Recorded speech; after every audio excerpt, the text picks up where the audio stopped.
We went ahead and put all of our little nails in all the way around this front piece, bottom piece, whatever, and came around and nailed all the way up here.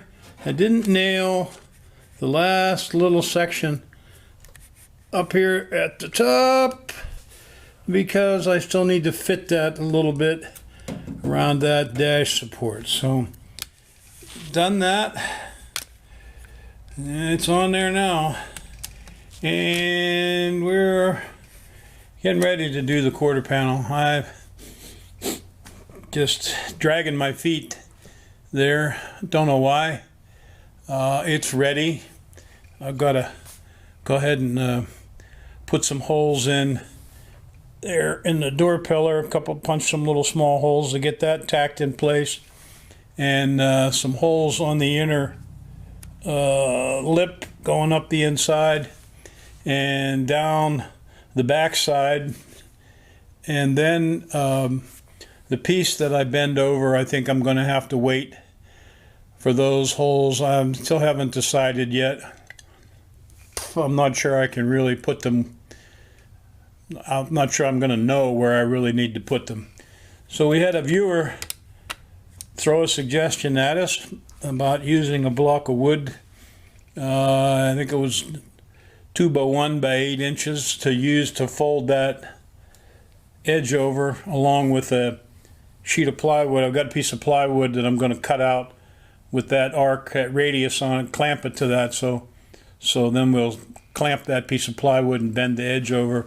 Also dug in our box of old tools from our mentor, and we found this nice little wooden slapper.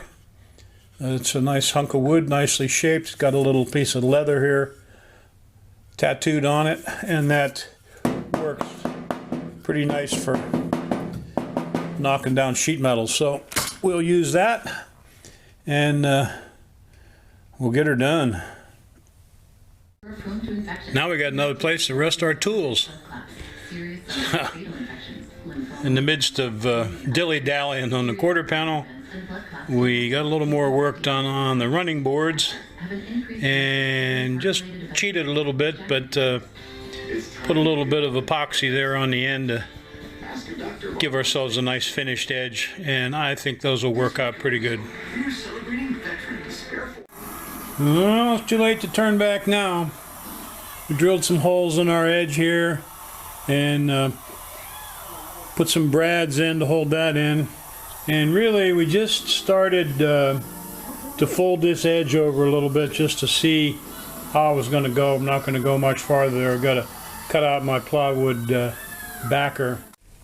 When we started to fold the edge over here down at the very bottom just a little bit, just to see how that would go. And then now we've cut out our sheet of plywood to kind of clamp on there on the outside of that panel, so we bend that lip over. Hopefully it'll help keep the panel straight. I'm going to have to put some more clamps on there, some better clamps. The thing's got a little curve to it, and got to make sure that the plywood follows that. And we've got an assortment of tools. We've got we may have already shown this, we've got our vintage slapper, nice piece of hardwood with a leather belt on it that really can work around, and we've got our multitude of body hammers and curved faced hammers and all kinds of hammers.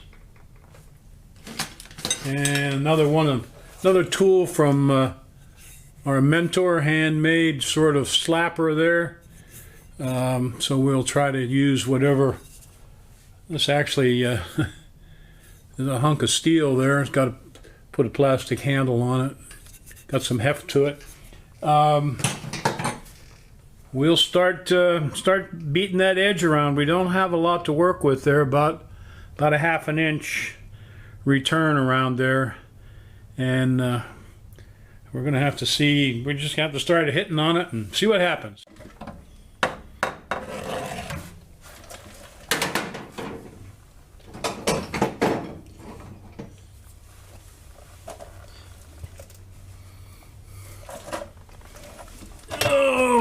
it situated right here. You know, work this edge over.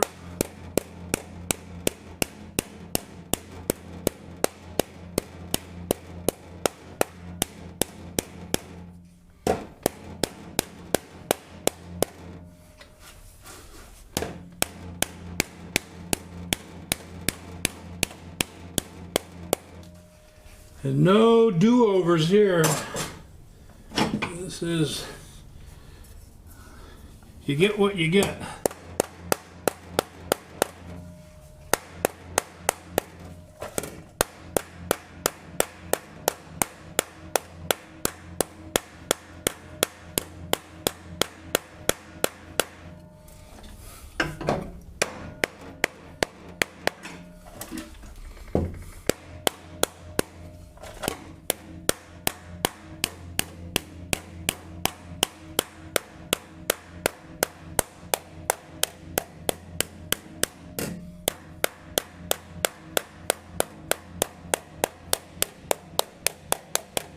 That this curved faced hammer here is curved that away and that away, so we're kind of using the that away curve.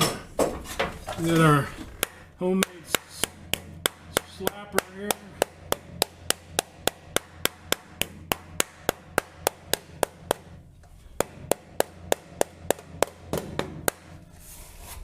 Oh boy. Okay.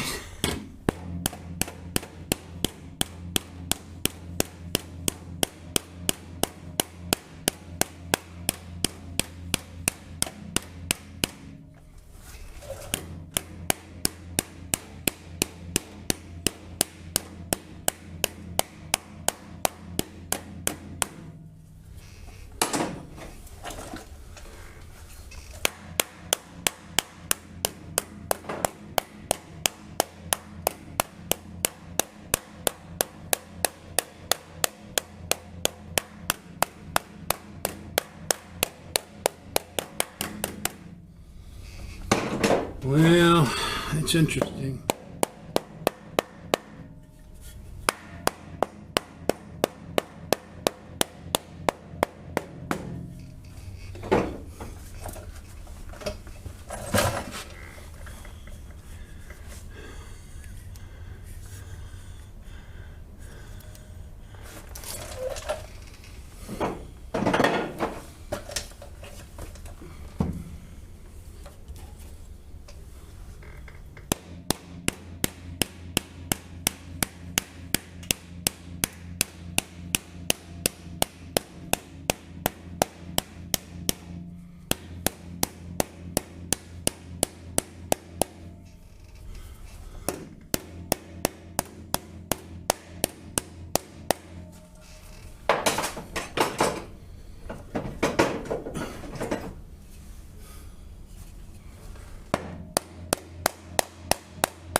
Enough beating and banging. We'll see what happens when we get done.